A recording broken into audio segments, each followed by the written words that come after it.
Kenya will not reopen its border post with Somalia anytime soon because of the security implications of doing so at a time when the African Union peacekeeping mission in the neighboring country is winding down. Interior Principal Secretary Raymond Omalo told Nation Africa in an interview that the move was informed by the need to secure the country at all entry and exit points. Dr. Omalo's revelation comes 9 months after his boss Interior Cabinet Secretary Kithure Kindiki and his Somali counterpart Mohammed Ahmed Sheikh Ali announced their intention to reopen the borders following high-level consultations in Nairobi, which would have ended a 12-year barricade that began in 2011. With Kenya sharing some 800 kilometers of border with Somalia, a distance almost equivalent to the journey from Mombasa to Bija. Omalo admitted that the route had proved very difficult to secure.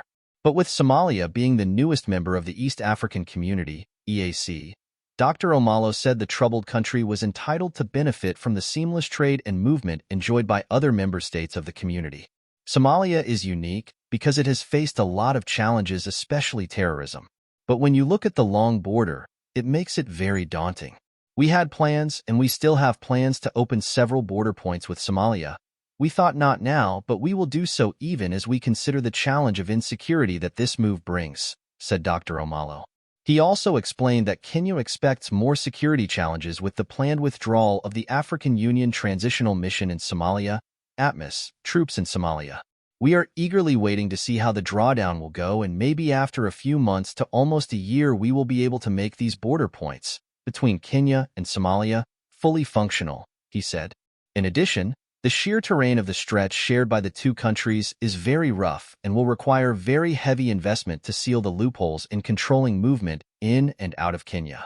This area is largely arid, so yes, some may say we have a porous border, but it has to be seen in the context of the distance and the geographical features along the border points, he said. Although the land border posts have yet to open, there is still movement between Kenya and Somalia, particularly by air, with daily flights on the Nairobi-Mogadishu route. This alone means a large number of business transactions between the two countries, which Dr. Omalo says necessitates the reopening of the closed border points. We need to open the border points, which will go a long way in increasing the volume of trade.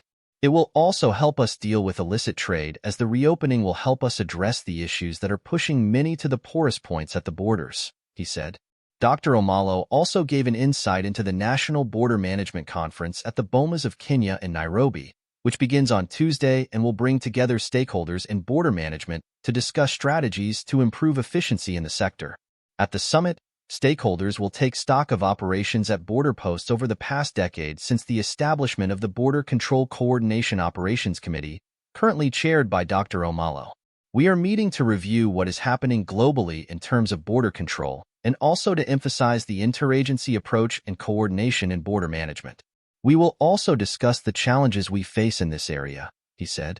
Currently, Kenya shares borders with 5 countries including Somalia, Ethiopia, South Sudan, Uganda, and Tanzania, necessitating efficient operations at border points in terms of movement of people and goods to facilitate trade. As we speak today, one of the agencies, the Kenya Revenue Authority, KRA, will soon be deploying drones to support its operations at some of the land border points where they are the lead agency in terms of border operations at the land points, PS Omalo said. He also said Kenya was changing tactics and would use technology where it could not deploy border guards. In the case of the Kenya Ports Authority, KPA, or airports, we have body scanners and cameras, and that speaks to the fact that it is impossible to have boots in every room. It is also not cost-effective, and we have to use technology to do that, whether it is drones, cameras, or police equipment in terms of security, he said.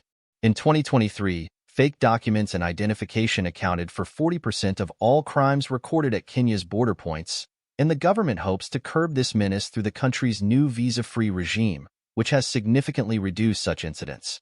We have invested in making it difficult for people to obtain travel documents. The introduction of the visa-free regime has also helped to reduce this challenge. Even before someone comes to Kenya, we have information in advance. We can do pre-screening and share the data with agencies like Interpol, he said. Aside from the issue of document forgery at border points, there is also the challenge of illegal movement and trafficking, which deprives the country of much-needed revenue to run its programs. For the past month or so, We have been discussing the issue of illicit alcohol, and part of it is that we have ethanol crossing the border that is cheaper than what is available in Kenya. In the illicit trade, people are evading taxes and depriving the government of revenue, said Omalo. Also key to the government's plans to improve border management is the involvement of communities through the peace committees, which are made up of national government administrators and village elders. This acts as a forum for the government to talk to the community and identify the challenges, the issues, and their concerns. And this helps to address not only the security challenges associated with movement across the border and also the illicit trade, Dr. Omalo said. The state is also engaging a number of partners, including IOM, and holding bilateral discussions with other development partners, including the UK and US governments, to support the implementation of community engagement programs in the border counties.